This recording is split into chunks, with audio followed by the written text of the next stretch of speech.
ओम श्री साईराम. रामकथा रसवाहिनी प्रकरण 23. शोधकार्यात यश. पाऊस थांबला. जगात शरद ऋतूचं शुभागमन झालं. धरणी मातेने सुंदर हिरवा शालू नेसला.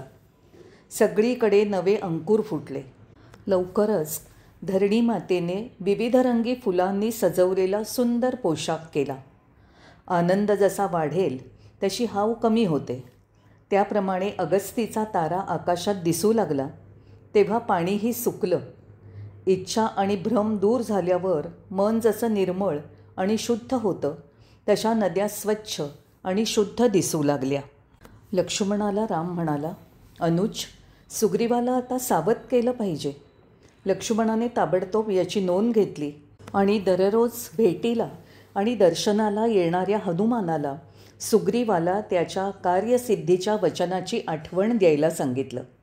रामाच्या आज्ञा पूर्ण करायला हनुमान नेहमीच उत्सुक तत्पर असे.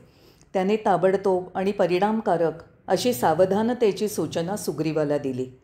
त्याने वानर यूथपतींना बोलावलं आणि योजना आखायला सुरुवात केली.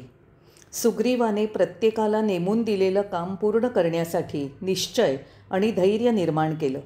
हे कार्य निश्चित यशस्वी केलंच पाहिजे अशा निश्चयाने प्रेरित झालेल्या वानरांना त्याने चारी दिशांना पाठवलं. या सर्वाचं नेतृत्व खुद्द हनुमानाकडे सोपवलं. हनुमानाच्या नेतृत्वाखाली चारी दिशांना नेमून दिलेल्या गटांनी श्रीराम आणि सुग्रीवाचा जय जयकार करत या पवित्र कार्यासाठी आनंदाने उड्या मारत प्रस्थान केलं. हनुमान आपल्या अनुयायांसह पूर्वेकडे गेला. सुषेण आणि मांडव उत्तरेला गेले. त्यांनी गंधमादन पर्वतराजी, सुमेरू पर्वताचे शिखर, अर्जुन पर्वत आणि नीलगिरी पर्वत त्यावरील गुहा शोधल्या. शोधत शोधत ते शेवटी उत्तर समुद्रापाशी पोचले. हनुमानाच्या नेतृत्वाखालील गटही अत्यंत काळजीपूर्वक शोध घेत होता. त्यांना रामकार्यापुढे तहान भुकेची पर्वा नव्हती. रामाच्या चरणी आपले प्राण अर्पण करण्याची त्यांची तयारी होती. या रामकार्यात यश मिळवणं एवढीच त्यांची इच्छा होती. उच्च कनिष्ठ सर्वात सारखीच प्रामाणिकता आणि अर्पणभाव होता. राम राम राम असा जप करत ते प्रत्येक कडे कपारी, प्रत्येक गिरीशिखर, प्रत्येक गुहा, प्रत्येक दरी आणि नदी किनारा यात डोकावून पाहत होते. कारण जिथे माणसाला जाता येणार नाही तिथे त्यांना जाता यायचं. एके दिवशी ते एका मोठ्या तळ्याच्या काठी पोचले. तिथे एक स्त्री तप करत असलेली त्यांनी पाहिली. त्यांनी लांबूनच तिला नमस्कार केला. तिने डोळे उघडले आणि त्यांची थकलेली चर्या पाहून म्हणाली, वानरांनो, तुम्ही थकलेले आणि भुकेले दिसता. ही फळं खाऊन ताजेतवाने व्हा. तिने त्यांना पोटभर अन्न फळं दिली. ते जेव्हा तिच्या भोवती बसले तेव्हा तिने त्यांच्याकडून त्यांच्या कार्याची माहिती विचारली. ती म्हणाली की ती स्वतः राम जिथे वस्ती करून राहिला आहे तिथेच जात होती. माझी कहाणी ऐका. ती म्हणाली, माझं नाव स्वयंप्रभा. मी गंधर्व कन्या आहे. हेमा नावाची एक अप्सरा माझी मैत्रीण आहे. तप करीत असताना ब्रह्मदेव माझ्यासमोर प्रगट झाले आणि त्यांनी मला विचारलं की माझी इच्छा काय आहे. ते म्हणाले की माझी इच्छा ते पूर्ण करतील. तेव्हा मी म्हणाले की या पृथ्वीतलावर मानवाच्या रूपात हिंडणाऱ्या परमेश्वराचं दर्शन मला मिळावं. ब्रह्मदेव म्हणाले, इथेच राहा. योग्य वेळी काही महाबलशाली वानर इथे येतील आणि तुझ्या विनंतीवर इथे थांबतील. त्यांच्याकडून मानवी रूपातील परमेश्वर रामाबद्दल तुला माहिती होईल आणि नंतर त्याला तू प्रत्यक्ष पाहू शकशील. आहा, तो वर आज पूर्ण होतोय. पहिली खूण तर पटलीच आणि दुसरीही पूर्ण होणार असं स्पष्ट दिसतंय. प्रथम तुमचं येणं, दुसरं तुम्ही सांगितलेली रामकथा आणि तो कुठे राहत आहे त्याबद्दलची माहिती. आता मला इतका आनंद झाला आहे की मी जणू प्रत्यक्ष रामालाच पाहत आहे. ती स्त्री अमर्याद अशा परमानंद समाधीत बुडाली. तिच्या डोळ्यातून आनंदाश्रू वाहू लागले. वानरसुद्धा अतिशय हेलावून गेले आणि आनंदाश्रू ढाळू लागले. ती स्त्री डोळे मिटून अंतर्मुख होऊन पाहू लागली. आपलं मौन भंग करत ती म्हणाली, वानरांनो, समुद्र किनाऱ्यावरील सुंदर नगरीमध्ये मध्यभागी एक सुंदर बगीचात एकटीच बसलेली सीता स्वतःच्या नशिबाला दोष देत रडत आहे. तुम्ही तिला निश्चित भेटाल याची खात्री बाळगा आणि धैर्य धरा. एके दिवशी त्यांच्या प्रवासात वानर उद्विग्नतेने खचून गेले आणि उसासून म्हणाले, अरे रे, आपल्या राजा सुग्रीवाने नेमून दिलेला काळ संपायला आता फक्त 2 दिवस उरलेत आणि आपण अजून सीतेचा शोध घेऊ शकलो नाही. अंगद आणि इतरांनी आपल्या नशिबाला दोष दिला आणि ते निराश झाले. त्यांच्या गालावरून अश्रू वाहू लागले. ते आता समुद्रकिनाऱ्यापाशी आले होते आणि त्यांना वाईट या गोष्टीचं वाटत होतं की हा समुद्र पार करून त्यांच्यापैकी कोणीही जाऊ शकत नाही आणि शोध घेऊ शकत नाही. म्हणून ते गटागटाने वाळूत बसले होते आणि नैराश्याने झुरत होते. वृद्ध जांबुवंत अंगदाला खूप तऱ्हेने समजावित होते. तू दुःख कशाला करतोस? आपण प्रयत्नात हयगय केली नाही. आपण अजिबात कामचुकारपणा न करता सर्व जागा शोधल्या. आपण एक क्षणही आळसात घालवला नाही. आपण अन्नपाण्याचीही तमा बाळगली नाही. आपण सतत सीतेचा शोध घेत होतो. आपला राजा सुग्रीवाला आपल्या प्रयत्नांची जाण नसेल, पण माझ्यावर विश्वास ठेव, राम आपले प्रयत्न जाणून आहे. म्हणून आपल्याला कोणतीही सजा देण्याच्या कामात राम सहभागी होणार नाही. सुग्रीवाच्या रागाची भीती बाळगण्याचं काहीच कारण नाही.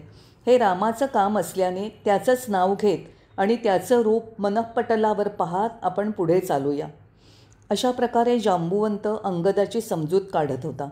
त्याचवेळी एक प्रचंड वृद्ध पक्षी आपल्या भावाची अंत्येष्टी करायला आणि त्याच्या नावे समुद्राच्या पवित्र तीर्थात तिलांजली देण्यासाठी म्हणून आला.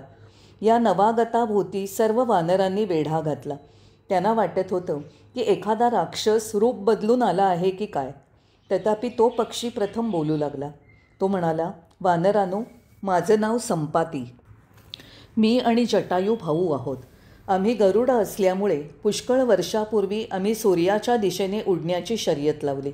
आम्ही जसजसे सूर्याच्या जवळ जाऊ लागलो तसं त्याची उष्णता माझ्या भावाला सहन झाली नाही आणि तो परत फिरला. पण गर्वाने मी मात्र पुढेच जात राहिलो. मी जसजसा पुढे पुढे जात गेलो तसं माझे पंख जळून पडले. आकाशाच्या पोकळीतून दगड पडावा तसा मी पडलो. चंद्रमा नावाचे ऋषी त्या बाजूने जात होते. त्यांनी माझी दयनीय अवस्था पाहिली. ते माझ्या शेजारी बसले आणि त्यांनी मला त्यांचे धडे देऊन खूप ज्ञान दिलं.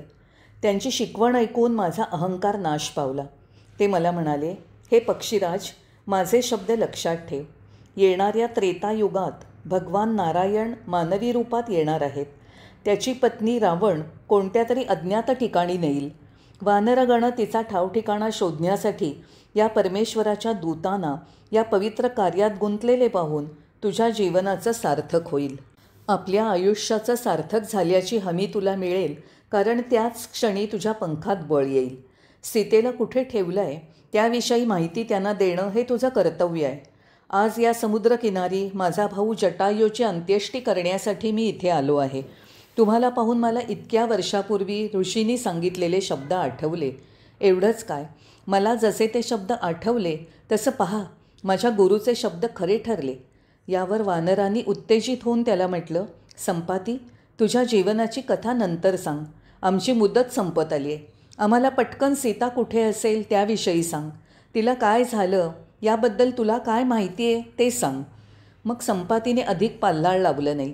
तो म्हणाला, वानरानो, एकदा भूक अनावर झाली तेव्हा मी माझ्या पुत्राला सुपर्णाला जवळ बोलावलं आणि म्हणालो, मुला, लवकर जाऊन मला काही खायला आण. मी म्हातारा झालो आहे. मला भूक लागली आहे. माझे पंखही निकामी झाले आहेत. माझी अशी अवस्था पाहून तो उडाला पण परत आला नाही. त्याच्या चिंतेत माझी भूक हरपली. खूप वेळाने तो थोडं हरिणीचं मांस घेऊन आला. शहाण्या प्राण्याला सहज असलेल्या संयमाचा भुकेने मला विसर पडला आणि या बेसुमार उशिराबद्दल मी अतिशय खवळलो आणि माझ्या मुलाला शाप देण्याचं ठरवलं. याच गोष्टीची भीती वाटून माझ्या पुत्राने माझे पाय धरून नम्र प्रार्थना केली. तो म्हणाला, पिताजी, येथून गेल्यावर मी एक क्षणही वाया घालवला नाही. कृपया माझी प्रार्थना ऐका. अटळ उशिराबद्दल मला क्षमा करा. त्याने माझ्यापुढे हरिणाचं मांस ठेवलं आणि ते खाऊन जेव्हा माझी भूक शांत झाली तेव्हा मी त्याला उशीर का झाला त्याचं कारण विचारलं. तो म्हणाला, जेव्हा मी अरण्यातनं उडत होतो तेव्हा एक 10 तोंडाचा आणि 20 हातांचा राक्षस घाईने जात असताना मी पाहिला. त्याच्याबरोबर अवर्णनीय सुंदर अशी स्त्री अत्यंत करुण विलाप करत रडत होती. मला कळलं की तो राक्षस आहे, म्हणून मी त्याच्यावर हल्ला केला आणि रथातील स्त्रीला पाहिलं. ती फक्त रामा रामा रामा हे एकच नाव घेत होती. तिच्या तोंडून दुसरा शब्दच फुटत नव्हता. त्याला थांबवण्याच्या आणि स्त्रीला वाचवण्याच्या व्यर्थ प्रयत्नांमुळे मला उशीर झाला. हे ऐकल्यावर मी वृद्ध झाल्याची आणि मला पंख नसल्याची मला फार लाज वाटली. मी ओळखलं की तो राक्षसच असणार, म्हणून मी पुत्राला विचारलं की तो 10 तोंड्या कोणत्या दिशेने गेला. मुलगा म्हणाला की त्याने दक्षिण दिशा धरली होती. लगेच मी उद्गारलो, अरे रे, तो रावणच होता, ज्याचा ऋषींनी उल्लेख केला होता. आणि ती जगज्जननी सीता माताच होती हे निस्संशय. त्या राक्षसाने तिला कोल्ह्या कुत्र्याप्रमाणे पळवलं आहे आणि आपलं सावज घेऊन तो पळून जात आहे. पण रागाने दात खाण्याशिवाय मी काय करू शकतो. संपातीने त्याला जे माहीत होतं ते वृत्तकथन केलं. ऋषींनी सांगितल्याप्रमाणे मी वानरसैन्य येण्याची वाट पाहत होतो. ते माझ्या मार्गे जातील अशी आशा मी करत होतो. आज माझ्या प्रार्थनेला उत्तर मिळालं. माझं जीवन सार्थक पावन झालं. मग संपातीने सांगितलं, वानर हो, लंकानगरी 3 शिखरं असलेल्या पर्वतावर समुद्र किनाऱ्यावर बसली आहे. त्या नगरीत कित्येक सुंदर बगीचे आणि उपवनं आहेत. तिथे अशोकवनात सीता आपल्या नशिबाला दोष देत रडत आहे. ती तुमचीच वाट पाहत आहे, म्हणून दक्षिण दिशेला जा.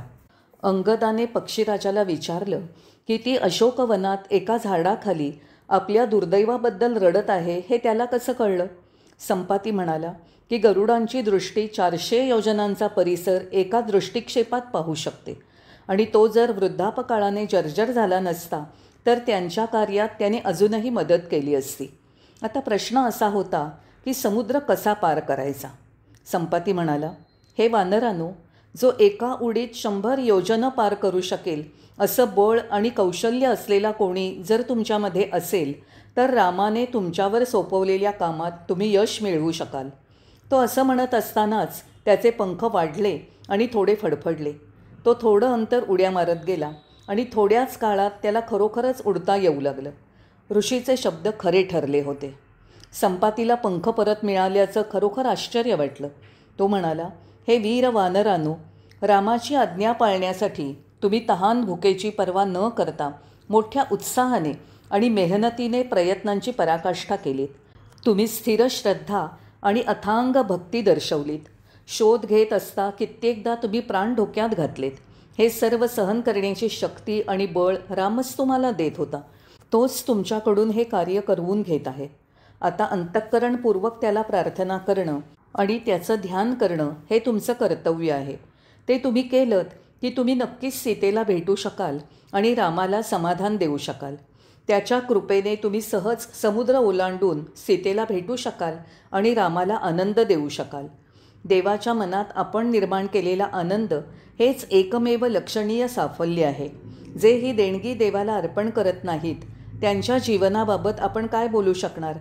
जे देवाने आखून दिलेल्या मार्गाने जीवन जगतात आणि आपल्या कर्माने त्याची इच्छा अंमलात आणतात तेच योग्य असतात. बाकी सगळे वांज आणि निरर्थक ठरतात. ते फक्त चांगलं अन्न फस्त करतात आणि इकडे तिकडे हिंडत भूमीला भार होऊन राहतात. असं म्हणून संपातीने पंख पसरले आणि तो उडून गेला. त्याला परत असं उंच उडताना पाहून वानरांना त्याच्यातील या अचानक आलेल्या शक्तीमुळे आश्चर्य वाटलं. ते एकमेकांना सांगू लागले की रामनामाने काहीही अशक्य गोष्ट साध्य होऊ शकेल. म्हणतात ना, मूकं करोति वाचालम पंगुम लंघयते गिरिम. पंखहीन संपातीने केवळ नामस्मरणाने त्याची कृपा संपादन केली आणि परत पंखातील शक्ती प्राप्त करून आकाशात भरारी मारली. संपातीच्या शब्दांच्या सहाय्याने वानरांना परिस्थितीचं योग्य आकलन होऊ लागलं. प्रत्येक वानर युथपती आपापल्या शक्तीचा आणि उडी मारण्याच्या क्षमतेचा अंदाज घेऊ लागला. मध्येच जांबवंत सर्वांना उद्देशून म्हणाला, मित्रांनो, वृद्धत्वाने माझ्या शक्ती क्षीण केल्या आहेत. माझ्यातील कौशल्याचा आणि शक्तीचा ऱ्हास झाला आहे. रामाची आज्ञा पालन करण्याच्या आणि त्याच्या कार्यात हातभार लावण्याच्या आनंदामुळे आणि रामाच्या आशीर्वादाने उत्साहित होऊन मी आत्तापर्यंत तुमच्याबरोबर राहू आणि हिंडू शकलो. जेव्हा परमेश्वराने वामन अवतारात येऊन आपलं त्रिविक्रमी रूप दाखवलं त्यावेळेला मी माझ्या सर्व शक्ती आणि बुद्धीचा स्वामी होतो आणि जीवनातील उत्तम अशा यौवनाच्या अवस्थेत होतो. जांबवंताचं हे बोलणं ऐकून सर्वजण त्यांच्या राज्याचा युवराज अंगदाभोवती गोळा झाले. त्यांनी अंगदाला विनंती केली, यातून बाहेर पडण्याचा मार्ग शोध. आपल्यातील कोणी सागर ओलांडण्याचा प्रयत्न करावा ते ठरव. मग अंगदाने सर्व वानरांना गोळा केलं आणि प्रत्येकाला या साहसात जास्तीत जास्त किती क्षमता आहे ते सांगायला सांगितलं. यावर विकट नावाचा वानर उठला आणि म्हणाला, मी जास्तीत जास्त 30 योजनं लांब उडी मारू शकेन. नील म्हणाला, युवराज, मी 40 योजनं अंतर एका उडीत पार करू शकेन, पण त्याहून एक बोटभरही जास्त अंतर मी जाऊ शकणार नाही. याचं वाईट वाटतंय. त्याच्या मागोमाग दुर्धर उठला आणि म्हणाला की तो 50 योजनं उडी सहज मारू शकेल. नल पुढे आला आणि मोठे हातवारे करीत म्हणाला की तो 60 योजनं जाऊ शकेल. अशा प्रकारे स्पर्धात्मक अहमहमिका आणि कौशल्याचं प्रदर्शन चाललं असताना अंगद म्हणाला, ऐका, मी एकदा हा समुद्र ओलांडू शकेन, पण परत येताना उडी मारण्याची ताकद उरेल की नाही याची मला शंका वाटते. नुसतं दुसरं किनाऱ्यावर पोचून उपयोग नाही, तर गरज पडलीच तर त्या राक्षसांशी झुंजही द्यावी लागेल. त्यामुळे तर मी अधिकच दुर्बळ होईन आणि मग माझ्यात काही शक्ती उरणार नाही. या तिन्ही गोष्टी साध्य करण्यासाठी माझी शक्ती पुरी पडेल असं मला वाटत नाही. जेव्हा अंगद असं निराशेने म्हणाला तेव्हा वयस्कर वानर नेते एक होऊन उभे राहिले आणि त्याला विनंती करू लागले की युवराज, तू राज्याचा वारस आहेस. तू हे कार्य करायला समर्थ आहेस की नाही हा प्रश्न इथे अयोग्य आहे. तू राक्षसांच्या भूमीवर सागरावरून उडी मारून जाणं अयोग्य आहे. हे राजघराण्याला शोभणारं नाही. हे काम तू राज्याच्या कोणा सेवकावर सोपवावंस असं आहे. तू म्हणशील तसं वागायला लाखो सेवक उत्सुक असताना तू हे काम अंगीकारण्याचा विचार करावास हे योग्य नाही.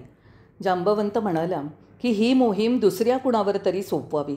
अंगदाने चोहीकडे पाहिलं आणि हनुमानाकडे पाहत तो म्हणाला, हे पवनपुत्र हनुमाना, तू रामाचा परमभक्त आहेस. तुझी भक्ती खरोखर सखोल आहे. आम्हा सर्वात रामाचं सर्वप्रथम दर्शन घेण्याचं भाग्य तुला लाभलं.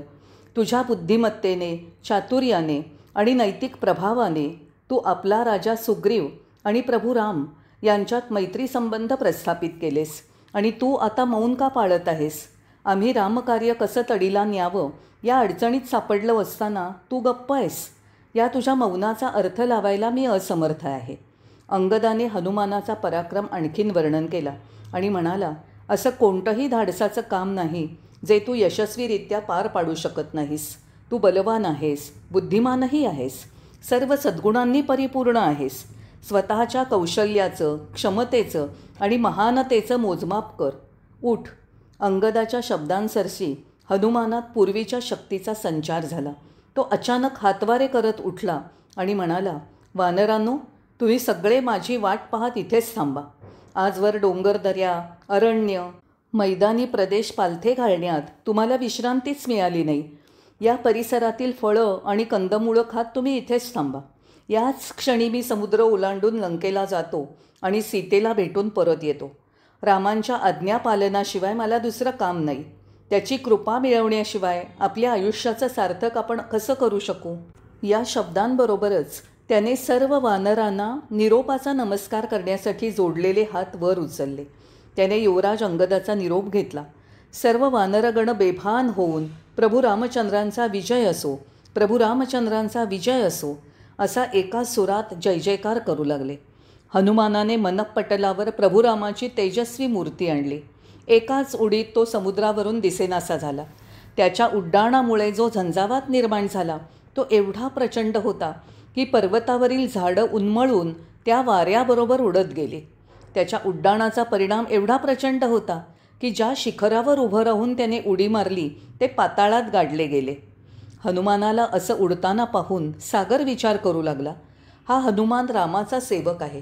या रामकार्यात यशस्वी होण्यासाठी लागणारी शक्ती आणि बुद्धी दोन्ही याच्याकडे आहे. रामभक्तात हा खरोखरच श्रेष्ठ आहे. हनुमंताला वरून पलीकडे जाताना पाहून झालेल्या आनंदाने समुद्र उचंबळू लागला. समुद्रात बुडालेल्या मैनाक पर्वताचं शिखर पाण्यातनं वर आलं, कारण प्रभुसेवेत गुंतलेल्या व्यक्तीची सेवा करावी अशी त्याची इच्छा होती. तो म्हणाला, हे पवनपुत्रा, हे पूर्ण अंतर एका उड्डाणात पार करताना तुझी फार दमणूक होईल, म्हणून कृपा करून माझ्या मस्तकावर थोडा वेळ विसावा घे आणि ज्या सेवेत तू गुंतला आहेस त्या सेवेत सहभागी होण्याचं सद्भाग्य मला दे. हनुमानाने मैनाकाचं बोलणं नीट ऐकलं, पण तो थांबला नाही. त्याने विश्रांतीचं प्रतीक म्हणून मैनाकाला स्पर्श केला आणि वेगाने पुढे निघाला. त्याने कृतज्ञतेने त्या आदरातिथ्यशील पर्वत शिखराला नमस्कार केला. मैनाका, मी रामकार्यासाठी निघालो आहे. ते पूर्ण करेपर्यंत मला विश्रांतीच काय, पण तहान भुकेचाही विचार करायला वेळ नाही. वाटेत असं काही काळ थांबणं योग्य नाही, तो म्हणाला. थोडं पुढे गेल्यावर सुरसा नावाच्या सर्पकन्येने आणि सिंहिका नावाच्या राक्षसींनी त्याचा मार्ग रोखला. पण हनुमानाने सर्वांवर मात केली आणि तो लंकेच्या किनाऱ्यावर पोचला. तिथे सुंदर सूर्यप्रकाशात त्याने पुष्कळ उत्कृष्ट बागबगीचे आणि क्रीडागृह पाहिली. यामुळे हनुमान क्षणभर कुठे आहे तेच विसरला. रंगीबेरंगी पक्षी थव्या थव्याने बगीच्यातून उडत होते. तेथील जवळच्या एका टेकाडावर उभा राहून तो विचार करू लागला, हे यश माझ्या कौशल्याने किंवा शक्तीने मिळालेलं नाही. हे केवळ प्रभू रामाची कृपा आणि आशीर्वादामुळे प्राप्त झालंय. त्या नगरातील दुर्मिळ अशी मोठी घरं, लांब रुंद रस्ते, आकर्षक बगीचे पाहून हनुमान आश्चर्यचकित झाला आणि त्याला शंका आली की काय ही स्वर्गाची प्रतिकृती आहे. जिथे कुठे नजर जात होती तिथे सुदृढ राक्षस सैनिक रस्त्यातून जात होते. मनात येईल ते रूप धारण करण्याचं कौशल्य आणि क्षमता याबाबत प्रसिद्ध असणाऱ्या राक्षस स्त्रिया बेताल वागणूक करण्यात आणि व्यभिचार करण्यात गुंतलेल्या हनुमंताने पाहिलं. देव, नाग, गंधर्व आणि मानवी सुंदर स्त्रिया ज्या रावणाने पकडून आणल्या होत्या त्या प्रासादांमध्ये आपल्या सुटकेच्या दिवसाची वाट पाहत रडत कुढत होत्या. आपल्या आहे त्याच रूपात या प्रचंड गर्दीतून हिंडणं योग्य नाही असं जाणून त्याने जाणवणार नाही, एकदम लक्ष वेधून घेणार नाही असं छोटं रूप धारण केलं आणि नगरात प्रवेश केला. नगराच्या प्रवेशद्वारातच लंकिणी नावाची राक्षसी नेमलेली होती. कोणत्याही परदेशी व्यक्तीला नगरात प्रवेश करू द्यायचा नाही, मग तो कोणत्याही कामासाठी आलेला असो, हेच तिचं काम होतं. हनुमानाची अपरिचित विचित्र आकृती नगरात प्रवेश करण्याचं धाडस करतेय असं पाहून तिने त्याला दरडावून विचारलं, कोण आहेस तू? कुठून आलास? या भागात असा प्राणी आम्ही पूर्वी कधी पाहिला नाही. तू लंकेच्या बाहेरून आला असणं शक्यच नाही, कारण लंका चारी बाजूनी समुद्राने वेढलेली आहे. कोणत्याही प्रकारे तू समुद्र ओलांडून तर आला नाहीस? थांब, जिथे आहेस तिथेच थांब. हनुमानाने तिच्या बाष्फळ बडबडीकडे लक्ष दिलं नाही. आपली शेपटी मागे लोंबवत तो पुढे चालू लागला. जणू काही त्याने तिची धमकी ऐकलीच नाही. लंकिणीला अधिकच राग आला आणि तिने भयानक रूप धारण केलं. ती रागाने ओरडली, अरे दुर्दैवी मूर्खा, माझे शब्द कानी आले नाहीत का? हनुमानाने तिच्या विरोधाकडे आणि प्रश्नांकडे दुर्लक्ष केलं आणि तो प्रवेशद्वाराकडे हसत जाऊ लागला. लंकिणी ओरडली, विद्रूप प्राण्या, माझ्या आज्ञेविरुद्ध कोणीही गेला तरी मी त्याला खाऊन टाकते. लक्षात ठेव, मी तुझी हाडं क्षणात चावून चावून खाईन. सावधान. लंकेत प्रवेश करण्यासाठी हनुमानाने लहान रूप धारण केलं होतं. त्याला पकडायला ती झेपावली. ती त्याच्या समोर आली तेव्हा हनुमानाने आपली छोटी मूठ घट्ट केली आणि तिला एक जोरदार ठोसा दिला. ती बेशुद्ध होऊन पडली. तिच्या तोंडून रक्ताच्या धारा वाहू लागल्या. थोड्याच वेळात तिने स्वतःला सावरलं आणि रागाने बेभान होत त्याला धरायला धावली. पण जेव्हा हनुमानाने तिला दुसरा तडाखा दिला तेव्हा तिला तो सहन झाला नाही आणि ती जी कोसळली ती पुन्हा उठू शकली नाही. पण महत्प्रयासाने ती कशीबशी उठून बसली आणि हात जोडून तिने विनंती केली, हे महात्मा, फार पूर्वी जेव्हा रावणाला खूप वर देऊन ब्रह्मदेव परत जात होता तेव्हा एकाएकी फिरून म्हणाला, ज्या दिवशी तुझ्या नगराचा द्वारपाल वानराच्या मुष्टी तडाख्यांनी मरणोन्मुख होईल तेव्हा तुझ्या नाशाला सुरुवात झाली असं समज. तुझ्या शक्ती त्यानंतर तुला मदत करणार नाहीत. त्या घटनेने सावध हो की तुझा मृत्यू जवळ येत आहे. तो वानर परमेश्वराच्या इच्छेने त्याचं कार्य पूर्ण करायला लंकेत प्रवेश करेल. त्याचं आगमन हे राक्षसांच्या विनाशाचं द्योतक असेल याची जाणीव ठेव. तूच तो दूत दिसतोयस ज्याच्याविषयी ब्रह्मदेवाने सांगितलं. आहा, मी किती भाग्यवान, तुझ्या स्पर्शाने माझं शरीर पावन झालं. आहा, तू मला केलेला मुष्टीप्रहार किती मुलायम आणि रोमांचकारी होता.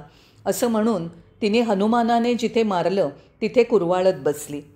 तेवढ्या वेळात तिच्या शब्दांकडे लक्ष न देता, स्तुतीने हुरळून न जाता आणि निंदेमुळे कष्टी न होता प्रत्येक श्वासागणिक राम राम म्हणत हनुमानाने लंकेत प्रवेश केला.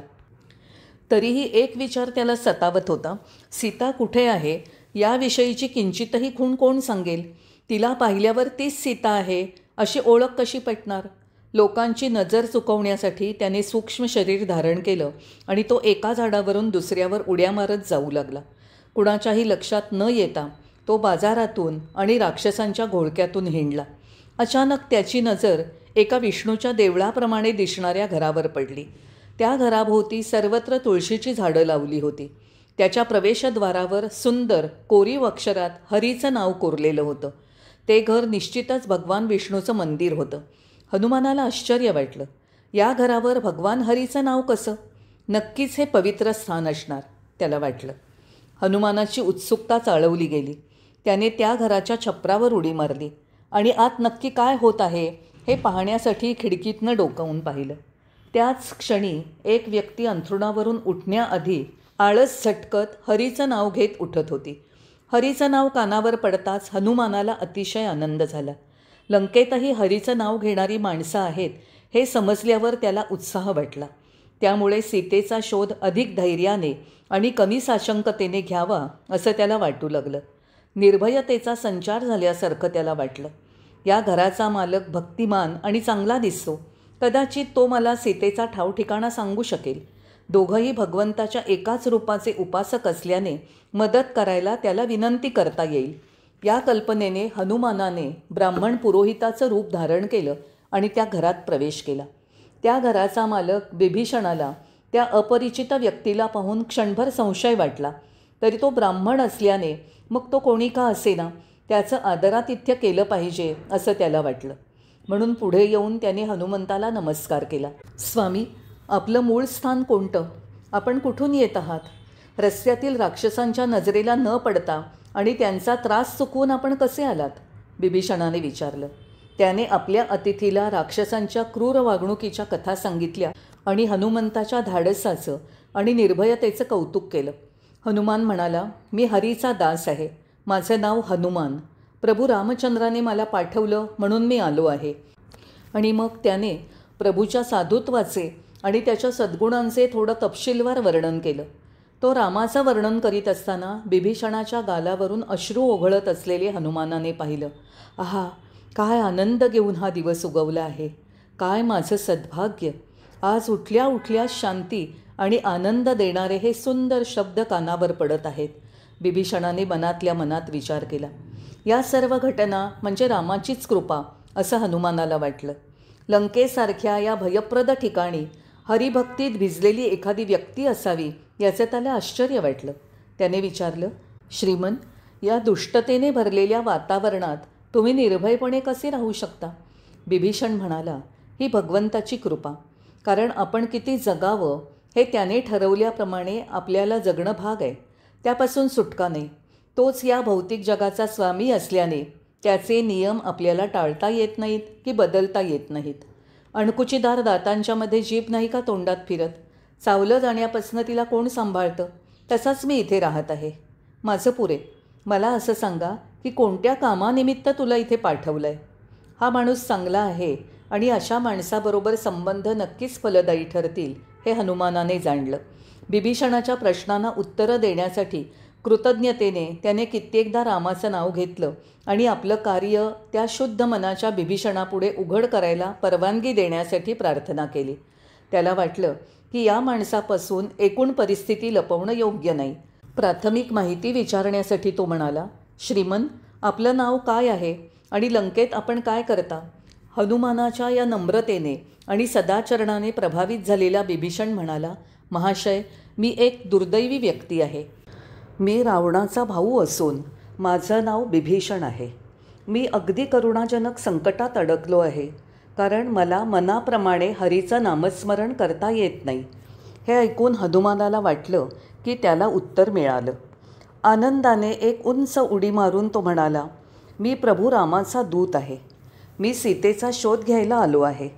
त्याबरोबर बिभीषण हनुमानाच्या पाया पडला आणि म्हणाला, श्रीमन, माझा राम आता कुठे आहे? त्याला पाहण्यासाठी मी किती काळ झुरतो आहे, पण माझ्याजवळ ते सद्गुण नाहीत जे मला या देणगीला पात्र करतील. माझं राक्षस कुळ आहे. त्याचं दर्शन घेण्याची संधी मला लाभेल का? मी काही साधना करत नाही. इथे मला तपाचरण करायला स्वातंत्र्य नाही. सौभाग्य प्राप्त व्हावं असं मी काहीही केलेलं नाही. मला रामाचे आशीर्वाद मिळतील का? त्याची ही विनंती ऐकून हनुमानाचं हृदय सहानुभूतीने द्रवलं. हनुमानाने बिभीषणाची विविध प्रकारे समजूत काढली. तो म्हणाला, बिभीषणा, प्रभू फक्त अंतःकरणाकडे लक्ष देतो. कौटुंबिक नातेसंबंध, धार्मिक विधिवत आचरण किंवा साधना सिद्धी यामुळे त्याच्यावर परिणाम होत नाही. तो फक्त भावना आणि त्याच्या शुद्धतेनेच संतोषतो. तो तुझ्या उदार आदर्शांवर आणि तुझ्या शुद्ध दैनंदिन आचरणावर खुश होऊन आशीर्वाद देईल. तू ज्याची उत्सुकतेने आणि आर्ततेने वाट पाहत आहेस ते दर्शन तो तुला नक्कीच देईल. दुःख करू नको. एवढंच काय, पण त्याची दया आणि कृपेचा उत्तम पुरावा म्हणून माझंच उदाहरण घे ना. मी एक वानर. अस्थिरता हेच माझ्या कुलाचं वैशिष्ट्य. खोडसाळ, गमती करणारं, क्षुद्र मन हा अर्थ दर्शवण्यासाठी माकड हा शब्द प्रसिद्ध आहे. मला शास्त्रांचं ज्ञान नाही की तपश्चर्या काय असते त्याची कल्पना नाही. नियमाप्रमाणे मी नामस्मरणही केलं नाही की पवित्र नद्यांचा शोध घेत तीर्थयात्रेला गेलो नाही. तरीही रामाने मला कसे आशीर्वाद दिले? कारण तो फक्त लोकांना प्रोत्साहन देणारं प्रेम आणि क्रियाशील करणाऱ्या भावना यांच्याकडे लक्ष देतो. तुझ्या बाबतीतही तुझ्या भावनेच्या शब्दाकडेच तो लक्ष देईल याविषयी विश्वास ठेव. शंका करू नको. ते ऐकून दिलासा मिळालेल्या बिभीषणाने सीतेला लंकेत कसं आणलं ते वृत्त हनुमानाला सांगितलं. सीतेला पाहिल्याशिवाय आणि तिला रामाचा निरोप दिल्याशिवाय काही खायचं प्यायचं नाही हा निश्चय हनुमानाने केला असल्याने बिभीषणाकडे काहीही घ्यायला त्याने नकार दिला. अधिक उशीर न करता आपलं शोधकार्य चालू करायला तो उत्सुक होता.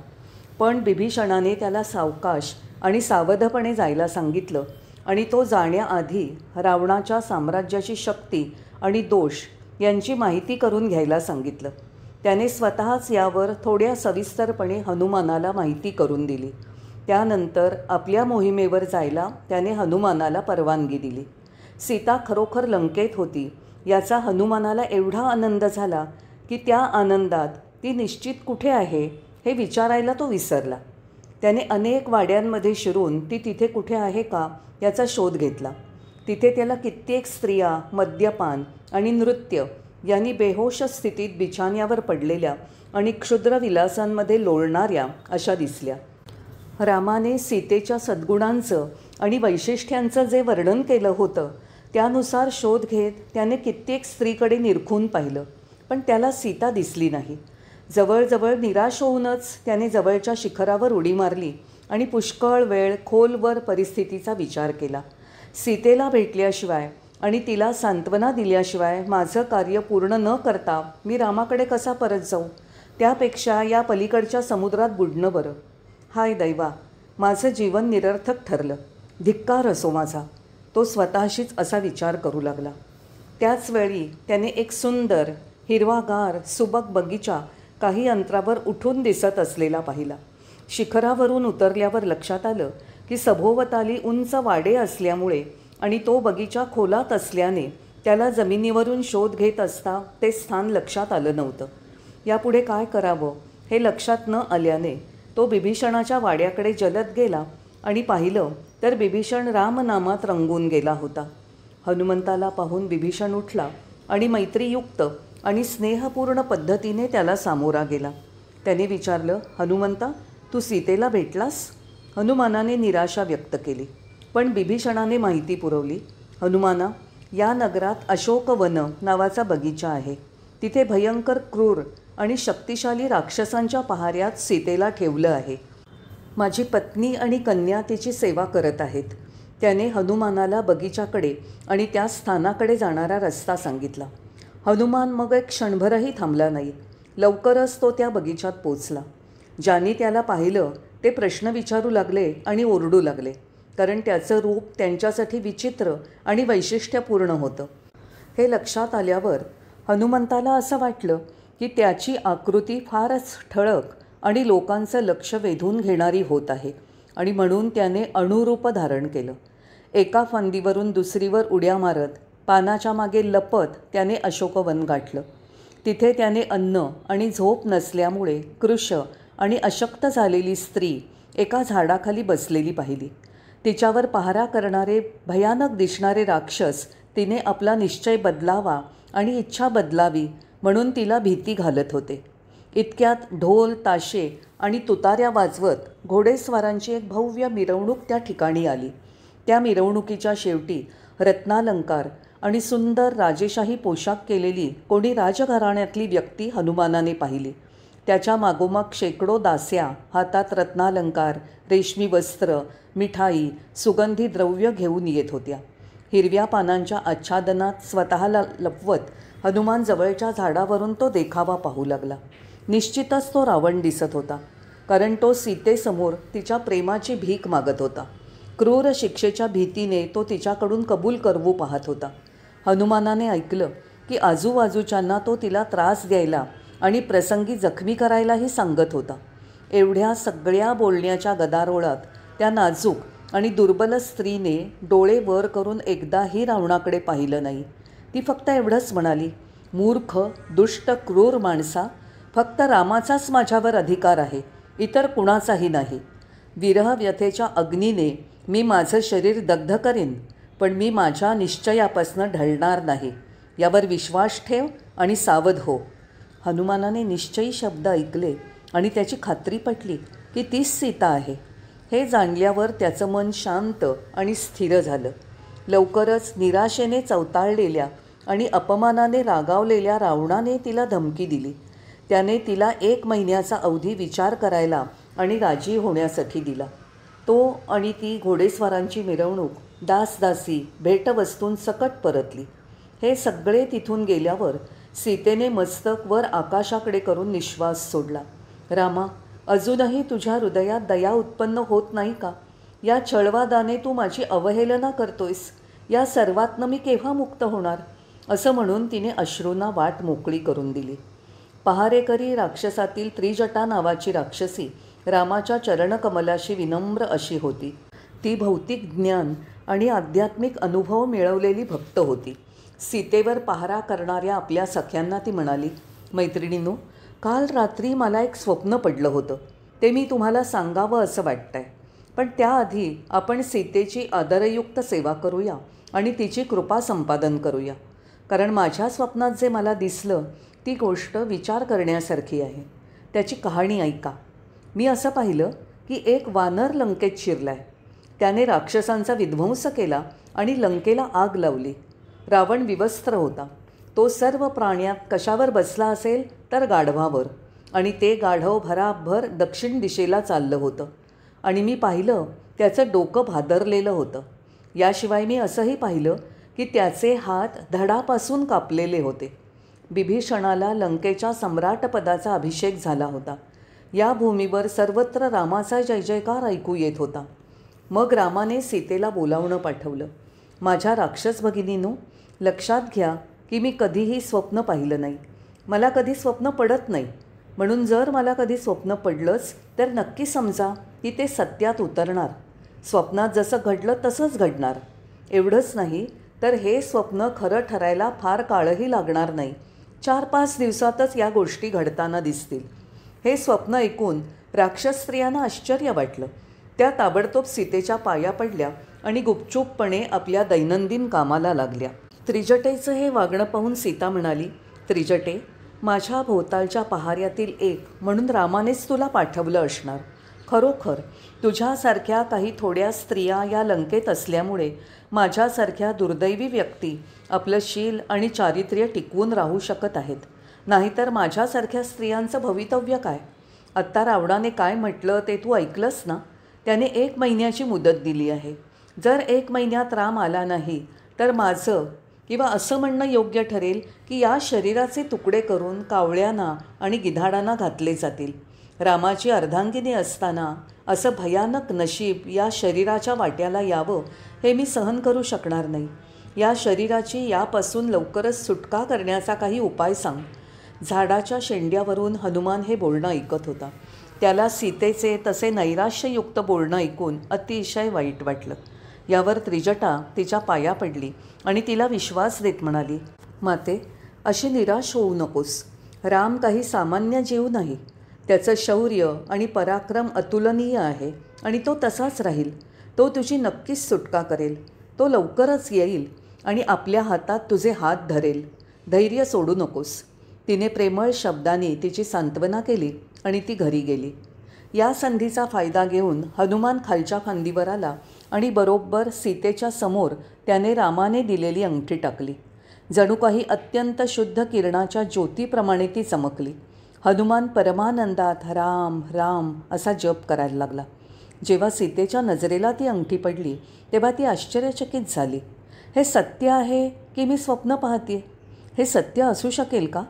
माझ्या स्वामींच्या सुंदर बोटात विराजमान असलेली ही सोन्याची अंगठी लंकेत कशी सापडू शकेल? ही राक्षसांचा जादूटोणा आहे की माझा चित्तभ्रम आहे? नाही नाही, माझ्या स्वामींचीच ही अंगठी आहे. हे ओळखल्यावर हातात घेण्यात मी का अपमान करू? मी ती उचलली नाही तर पाप ठरेल. असं म्हणून तिने अंगठी उचलून मोठ्या आदराने डोळ्यांना लावली. कृतज्ञतेने तिच्या डोळ्यातून अश्रू वाहू लागले. रामा, या अंगठीमार्फत मला तू दर्शन देत आहेस. तुझ्या सहवासाचा आनंद देत आहेस. असं म्हणून तिने डोळे वर केले. तिथे एक छोटा वानर फांदीवर बसून मोठ्या भक्तीने सतत राम राम राम म्हणत बसलेला तिने पाहिला. एकदम त्रिजटाने सांगितलेल्या स्वप्नातील घटनांची तिला आठवण झाली. आहा, लवकरच चांगले दिवस येणार आहेत असं दिसतंय. गेले 10 महिने मी या लंकेत रामनामाचा उच्चार होताना ऐकला नाही. आज एक जिवंत प्राणी ते पवित्र नाम उच्चारताना मी पाहतीये. आज माझ्या स्वामींची अत्यंत प्रिय अंगठीही मला मिळाली. आनंदाने ती म्हणाली. तिला आपला आनंदाचा उत्साह सावरता येईना. कितीतरी दिवसात कोणत्याही अनोळखी माणसाशी ती बोलली नव्हती. त्या सीतेने वानराकडे पाहिलं आणि म्हणाली, हे वानरा, तू कोण आहेस? ही अंगठी कुठली? तिला वानरावर पूर्ण विश्वासही ठेवता येईना, कारण इतके महिने वेगवेगळी सोंग वठवून तिला फसवलं गेलं होतं. त्याची ओळख आणि विश्वास पटण्यासाठी तिने वेगवेगळ्या प्रकारे प्रश्न केले. मधूनमधून ती रामाचा समाचार विचारायची आणि तो एकटा जंगलात फिरतोय या विचाराने तिच्या डोळ्यांना अश्रुधारा लागायच्या. अशा प्रकारे आनंद आणि दुःखामध्ये सीता हेलकावत होती. हनुमानाने तिची ही स्थिती पाहिली. ज्या प्रेमामुळे, स्वामीभक्तीमुळे तो रामाशी बांधला गेला होता, ते बंधन त्याला गप्प बसू देईना. त्याने रामाच्या वंशाची आणि त्याच्या पराक्रमाची गाथा तिला ऐकवली आणि त्याचबरोबर त्याची स्वतःची रामाशी भेट होईपर्यंतची कहाणी सांगितली. तिने जेव्हा ती कथा ऐकली तेव्हा तिला असा आनंद झाला की जणू राम तिच्यासमोर उभा आहे. राम अयोध्येत आणि वनात तिच्या शेजारी उभा आहे हे चित्र तिच्या डोळ्यासमोर उभं राहिलं. यामुळे ती एवढी रोमहर्षित झाली की ती स्वतःचं अस्तित्व आणि परिस्थिती विसरली. लवकरच ती परत शुद्धीत आली आणि तिला ती कुठे आहे याचं भान झालं. ती म्हणाली, हे वानरा, तू मला हे सर्व सांगितलं त्यामुळे मला आनंद झाला. पण एक प्रश्न मला विचारायचा आहे, तो असा की तू एक दुर्बल छोटंसं माकड असताना या इतक्या सुरक्षा व्यवस्थेतून तू शहरात प्रवेश कसा करू शकलास? एवढ्या सर्व राक्षसांची नजर कशी चुकवू शकलास? आणि ही जागा शोधून इथे माझ्यापर्यंत कसा येऊ शकलास? हनुमान उत्तरला, माते, यात माझं चातुर्य आणि शक्ती ती काय? मी रामाचा दास आहे, त्याचा गुलाम आहे. त्याला जे हवं, जे इष्ट वाटतं ते तो माझ्याकडनं करवून घेतो. त्याच्याशिवाय मी एक क्षणभरही जगू शकत नाही. मी त्याच्या हातातलं बाहुलं आहे. तो जशी सूत्र ओढतो तसा मी खेळ करतो. मला माझी स्वतःची इच्छाशक्ती नाही. हनुमानाने मग तिला रामाचे गुणगान ऐकवलं आणि अत्यंत प्रभावीरित्या आपली भक्ती आणि अर्पणभाव तिला उघड करून दाखवला. त्याचं ते बोलणं ऐकणं अतिशय रोमांचकारी अनुभव होता. हनुमानाला रामाने सीतेची खात्री पटवण्यासाठी काही अशा घटना सांगितल्या होत्या ज्या इतर कुणालाही माहीत नव्हत्या. राम त्याला म्हणाला होता, कदाचित असं घडेल की सीतेचा तुझ्या शब्दांवर विश्वास बसणार नाही. तुझ्या खरेपणाबद्दल तिला शंका वाटेल. तेव्हा ज्या फक्त तिला आणि मला माहीत आहेत अशा या घटनांची तू तिला आठवण करून देऊ शकतोस. असं म्हणून हनुमानाने विशिष्ट घटना सांगायला सुरुवात केली. माते, एका दुष्ट कावळ्याने तुला जखमी केलं. त्यावर त्याने तुला वाचवण्याचा आणि त्या राक्षसाला मारण्याचा कसा प्रयत्न केला ती घटना त्याने मला कथन करायला सांगितली. यावर सीता हमसून हमसून रडू लागली आणि म्हणाली, हनुमाना, त्यावेळी इतका माझी काळजी घेणारा राम आता माझी या छळातून सुटका करायला वेळ का लावतोय? राम करुणासागर आहे हे खरं आहे, पण माझ्या दुर्दैवाच्या बाबतीत तो इतका निष्ठुर का झाला? नाही नाही, मी चुकले. दयेची प्रत्यक्ष मूर्ती असाच राम आहे. ज्या भूमिकेत अशी वरवर भासणारी निष्ठुरता आहे ती भूमिका तो करतोय एवढंच. हनुमाना, तू कोणी सामान्य व्यक्ती नाहीस, कारण राम कोणी सामान्य व्यक्तीबरोबर इतका संबंध ठेवणार नाही आणि आपली अंगठीही कोणा सामान्य व्यक्तीबरोबर पाठवणार नाही. त्याचा दूत होण्याचं भाग्य तुला लाभलं. मला एकदाच तुझं खरं रूप आणि उंची दाखव. मग हनुमान झाडावरून खाली उतरला आणि भक्तीने सीतेसमोर हात जोडून उभा राहिला. जेव्हा त्याला प्रचंड आणि भीतीदायक आकारात वाढताना पाहिलं तेव्हा तिला अर्धवट संशय उत्पन्न झाला की ही राक्षसी युक्ती तर नाही. तिने आपले डोळे बंद केले आणि एका बाजूला मान वळवली. तिच्या भीतीच्या आणि शंकेच्या मुळाशी असलेलं कारण लक्षात आल्यावर हनुमान म्हणाला, माते, मी रावण नाही की कोणी त्यांच्या दुष्ट राक्षसांपैकी नाही. मी रामाचा आज्ञाधारक नोकर आहे. तो शुद्ध तेजस्वी रूपी पवित्र राम माझ्या अस्तित्वाचा प्राण आहे. मी सत्यच बोलत आहे यावर विश्वास ठेव. मी त्याचा खरा दूत आहे यावर तुझा विश्वास बसणार नाही. असा विचार करून त्याने स्वतः ही सोन्याची अंगठी आपल्या पोटातून काढली आणि तुला देण्यासाठी माझ्या हातात ठेवली. माझ्याबरोबर जांबवान, नील, अंगद आणि असामान्य पराक्रमी असे हजारो वानर आले होते, पण रामाच्या कृपेने केवळ मीच एकटा समुद्र पार करून येथवर येऊ शकलो. इतर सगळे समुद्राच्या दुसऱ्या किनाऱ्यावर आहेत. जटायू आणि शबरीकडून तुला या दुष्ट राक्षस राजाने इथे आणल्याची गोष्ट आम्हाला समजली. जेव्हा 3 दिवसापूर्वी संपातीकडून तू इथेच असल्याचं नक्की समजलं तेव्हा जणू तुला प्रत्यक्ष आमच्या डोळ्यांनीच पाहत आहोत असा आनंद आम्हाला झाला. ही आनंदाची बातमी ऐकण्यासाठी राम लक्ष्मण माझ्या परतण्याची आतुरतेने वाट पाहत आहेत. जर तू मला परवानगी देशील तर तुझ्या सुखरूपतेची बातमी देण्यासाठी मी ताबडतोब निघतो. सीतेने त्याला म्हटलं, हनुमाना, तू इथे परत येशील का नाही, कधी येशील हे मला माहीत नाही. आणखी एखादा दिवस राहून राम लक्ष्मणाबद्दलच्या गोष्टी सांगून मला आनंद दे. पण त्यांनी नेमून दिलेली कामं उरकण्यासाठी राक्षसी येत असलेल्या पाहून हनुमानाने परत छोटं रूप घेतलं आणि उडी मारून तो झाडाच्या एका फांदीवर बसला. हनुमानाने जे काही सांगितलं त्यावर चिंतन करीत आणि त्यामुळे आनंदित अशी सीता झाडाखाली बसली आणि तिच्या डोक्यावरच्या फांदीवर बसलेल्या हनुमानाकडे आशीर्वादात्मक नजरेने पाहत राहिली. त्या दिवशी ती तहान भूक विसरली. राक्षसांनी आणलेल्या पाणी किंवा फळांना तिने स्पर्श केला नाही. तिच्या त्या दयनीय स्थितीने मृदू अंतःकरणाचा हनुमान दुःखी झाला. दयनीय अवस्थेची ती मूर्तिमंत पुतळी वाटत होती. त्या पहारेकरी राक्षस स्त्रियांचे कठोर आणि तीक्ष्ण लागट शब्द ऐकले आणि रागाने त्याने दात ओठ खाल्ले, कारण त्याच्या इच्छेप्रमाणे तो त्यांच्याशी वागू शकत नव्हता.